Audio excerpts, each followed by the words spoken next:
In this video, I'll show you how to connect our Bluetooth headphones to your Redmi 15C. Now first things first, ensure that Bluetooth has been enabled on your Redmi 15C. So open the settings application, select Bluetooth and ensure that Bluetooth is on. Now the next step is by putting your Bluetooth headphones into pairing mode. Now for these particular headphones, all I have to do is press and hold the power button until they go into pairing mode. So let's just do that.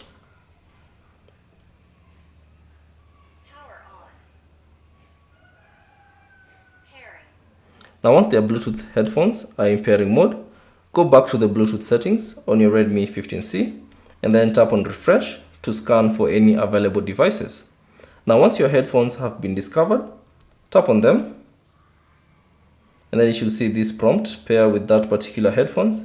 Simply select pair and that should connect your Bluetooth headphones to your Redmi 15C. Thanks for watching and I'll see you on the next one.